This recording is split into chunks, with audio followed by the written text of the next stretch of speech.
Hello viewers, अस्सलाम वालेकुम। आज हमारा एडिटोरियल का टाइटल है फॉरवर्ड गाइडेंस। फॉरवर्ड गाइडेंस होता क्या है? फॉरवर्ड गाइडेंस एक ऐसे फिनोमेना को कहते हैं जो कि स्टेट बैंक यूज़ करता है और वी कैन से कि सेंट्रल बैंक यूज़ करता है। और सेंट्रल बैंक इसको यूज़ इस तरह से करता है कि मॉनेटरी पॉलिसी को इन्फ्लुएंस करता है अपनी पावर को यूज़ करते हुए। और जब ये मॉनेटरी पॉलिसी को इन्फ्लुएंस करता है तो किस तरह से करता है कि जो इंटरेस्ट रेट होता है फ्यूचर का उसको फोरकास्ट करता है और मार्केट की एक्सपेक्टेशन उस फ्यूचर के इंटरेस्ट रेट की तरफ लेकर आता है। तो स्टार्ट करते हैं हम इसको। State bank has taken N unusual step of issuing forward guidance in the latest monetary policy statement to tell markets that no rise in interest rate is likely in the near term. State bank ने एक अनोखा step लिया है कि उसने forward guidance issue की है अपने इस लेटेस्ट मॉनेटरी पॉलिसी स्टेटमेंट के अंदर। मॉनेटरी पॉलिसी स्टेटमेंट होता क्या है? मॉनेटरी पॉलिसी स्टेटमेंट एक ऐसा स्टेटमेंट होता है जो कि इंटरेस्ट रेट बता रहा होता है बेसिकली, जो बिल्कुल अगर हम लेम टर्म्स के अंदर यूज़ करें तो इंटरेस्ट रेट बताने वाला, उसको प्रेडिक्ट करने वाला, वो क्या रहेगा, उससे क्या इम्पैक्ट आएगा, मनी सप्लाई के से रिलेटेड इन्फॉर्मेशन जो देती है चीज़ें, वो सब मॉनेटरी पॉलिसी के अंदर आती हैं। तो अपने लेटेस्ट मॉनेटरी पॉलिसी के अंदर फॉरवर्ड गाइडेंस इशू की स्टेट बैंक ने, ताकि वो मार्केट को बता सके कि आने वाले वक्त में इंटरेस्ट रेट नहीं बढ़ेगा। But it remains to be seen whether this will mollify skeptical buyers of government debt. Sceptical buyers एक ऐसी टर्म है जो कि उनके लिए यूज़ होती है, जो ऐसे बायर्स होते हैं जो कि प्रेडिक्ट कर रहे होते हैं कि आने वाले वक्त मतलब इजीली कन्विंस नहीं होते किसी भी चीज़ के ऊपर, ना डाउट कर रहे होते हैं। तो ऐसे बायर्स को थोड़ा मॉडिफाई करने के लिए, मॉडिफाई मतलब मिटिगेट करने के लिए ये स्टेप लिया गया है। लेकिन देखना है कि ये इससे कुछ फ़र्क पड़ता है नहीं पड़ता है गवर्नमेंट की डेट के ऊपर। बायर्स ऑफ गवर्नमेंट डेट मतलब ये है कि जो गवर्नमेंट सिक्योरिटीज़ इशू करती है, बिल्स इशू करती है, जिसके ऊपर जिसको वो लोगों के दरमियान सेल करके बॉन्ड्स होते हैं सेल करती है, और जो पब्लिक का पैसा होता है गवर्नमेंट के पास आ जाता है और पब्लिक के पास गवर्नमेंट सिक्योरिटीज़ होती हैं, वो जब चाहें उसको कैश करवा सकती हैं। लेकिन इससे जो मनी सप्लाई होती है कंट्री के अंदर वो कम हो जाती है। तो अब यहाँ तक की बात का मतलब ये हुआ है कि स्टेट बैंक ने फॉरवर्ड गाइडेंस इशू की ताकि ये बताया जाए मार्केट को कि इंटरेस्ट रेट नहीं बढ़ेगा आने वाले वक्त में। लेकिन अब देखना ये रहता है कि ये वाला स्टेप जो बिल्कुल डाउटफुल रहते हैं बायर, गवर्नमेंट डेट के बायर्स, उनको मिटिगेट करेगा कि नहीं। The most likely explanation for why the regulator felt it necessary to take this step is the lackluster participation that recent debt auctions have seen.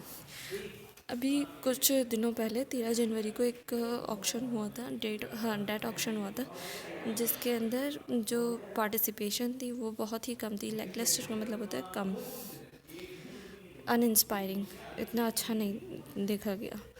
तो उसको देखते हुए स्टेट बैंक ने ये ज़रूरी समझा कि वो एक ऐसा स्टेप ले जिसके अंदर वो फॉरवर्ड गाइडेंस इशू करे।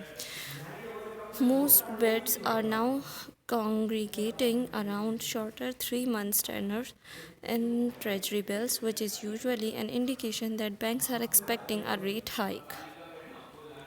जो ज़्यादा बिड्स थी, यानी कि जो ज़्यादा ऑफ़र्स थी, बिड्स ऑफ़र को भी कह सकते हैं कि आप जो ऑफ़र देते कि हम इतने में ख़रीदेंगे, तो जो ज़्यादा बिड्स थी वो कॉन्ग्रीगेटिंग का मतलब होता है असेंबल होना, गैदर होना, जमा होना।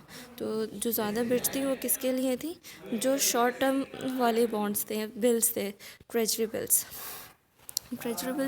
3 मंथ्स के भी होते हैं, उसके अलावा 6 मंथ्स के भी होते हैं, ईयर के भी होते हैं। तो जो 3 मंथ्स वाले टी बिल्स थे, ट्रेजरी बिल्स थे, उनकी तरफ लोगों का रुझान ज़्यादा देखा गया, जो कि इस बात का अंदेशा है कि जो बैंक्स हैं वो ये समझ रहे हैं कि आने वाले वक्त में इंटरेस्ट रेट बढ़ेगा। In the last auction conducted on 13 January, 96% of the realized value was in 3-month paper.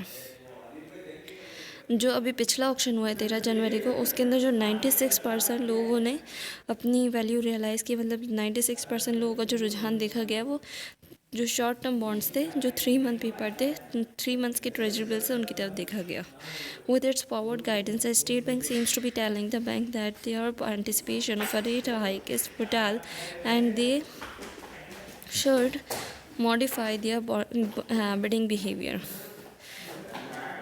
जो अपनी फॉरवर्ड गाइडेंस इन्होंने इशू की है उसके ज़रिए स्टेट बैंक ये बताना चाहते हैं, ऐसा नज़र आता है कि जो बैंक्स हैं वो अपनी जो एंटिसिपेशन है, यानी कि जो अपनी एक्सपेक्टेशन है कि रेट्स जो है बढ़ जाएंगे, वो बिल्कुल गलत है. तो उसको चेंज करें, अपने बिडिंग बिहेवियर को चेंज करें. The next debt auction is scheduled for January 27 and it will provide an interesting opportunity to test the impact of the forward guidance. जो अगला ऑक्शन होने वाला है वो 27 जनवरी को स्केड्यूल किया गया है, जो कि ये बता रहा है कि जो कि ये बताएगा कि ये एक इंटरेस्टिंग अपॉर्चुनिटी होगी, मतलब एक दिलचस्पी वाली बात होगी कि इसके अंदर पता लगेगा कि जो फॉरवर्ड गाइडेंस का स्टेप लिया है स्टेट बैंक ने वो काम आता है कि नहीं आता है. If the banks refuse to heed the state bank's word and continue crowding around the shortest tenure on offer, it will be a sign of the futility of the exercise. अगर ऐसा होता है कि बैंक्स जो हैं वो refuse कर देते हैं कि वो स्टेट बैंक्स के जो वर्ड हैं, मतलब स्टेट बैंक का जो एफ़र्ट है उसको बिल्कुल तवज्जो नहीं देते. हीड मतलब होता है ध्यान न देना. तो अगर उसको मतलब तवज्जो नहीं देते हैं तो क्या होगा कि ये बिल्कुल और दोबारा से शॉर्ट टर्म बॉन्ड्स की तरफ जाते हैं, तो एक साइन होगा, इससे पता लगेगा कि जो स्टेट बैंक की एफ़र्ट्स थी फॉरवर्ड गाइडेंस इशू करने की वो बिल्कुल बेकार गई है.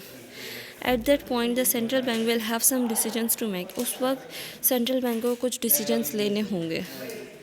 Most market analyst were not expecting a rate hike at this point in any case. जो बहुत सारे मार्केट एनालिस्ट हैं वो ये एक्सपेक्ट कर रहे हैं कि रेट्स नहीं बढ़ेंगे इस वक्त.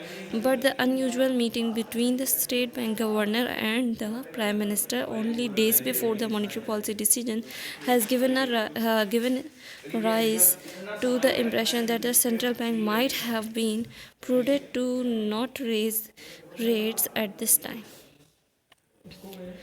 इसके अलावा जो मीटिंग्स हो रही हैं स्टेट बैंक के गवर्नर की और प्राइम मिनिस्टर की कुछ दिनों पहले मॉनेटरी पॉलिसी का डिसीजन आने से, तो वो ये इम्प्रेशन दे रही है, वो इस इम्प्रेशन को बढ़ा रही है कि जो सेंट्रल बैंक है वो माइट हैव बीन प्रूडेंट का मतलब होता है पुश करना, कि स्टेट बैंक जो है वो पुश नहीं करेगा इंटरेस्ट रेट को कि वो बढ़े. A rate hike would have adverse consequences for the nascent recovery underway in the economy.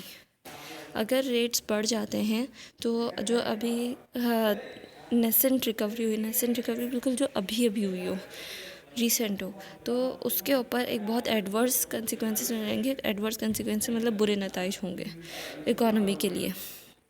And that is something the government is understandably reluctant to see happen, जो कि गवर्नमेंट बिल्कुल भी नहीं चाहेगी देखना.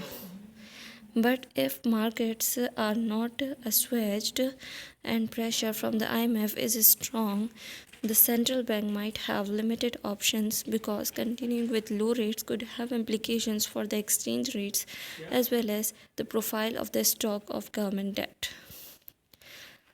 लेकिन अगर जो मार्केट्स हैं वो अस्वेज नहीं होती हैं, सेटिस्फाई नहीं होती हैं, और जो प्रेशर है आईएमएफ की तरफ से वो ज़्यादा ताकतवर हो जाता है, तो सेंट्रल बैंक के पास बहुत ही कम ऑप्शंस रह जाएंगे कि वो इस लो इंटरेस्ट रेट के साथ ही कंटिन्यू करें, क्योंकि फिर उसकी जो इम्प्लिकेशंस है वो एक्सचेंज रेट के ऊपर भी आएंगी, और उसके अलावा जो गवर्नमेंट डेट का गवर्नमेंट डेट के अंदर जो स्टॉक्स आते हैं उनके प्रोफाइल के ऊपर भी इसका इम्पेक्ट आएगा. तो यहाँ पर ही हमारा एडिटोरियल ख़त्म होता है. आज का एडिटोरियल थोड़ा टफ था, लेकिन ये बहुत इंपॉर्टेंट है, हमारी इकोनॉमी से रिलेटेड है, तो इसको आप बहुत ध्यान से रीड कीजिएगा. और अगर आपको कुछ भी समझ ना आए तो आप मुझसे ज़रूर पूछ लीजिएगा। Thank you so much. अल्लाह हाफ़िज़।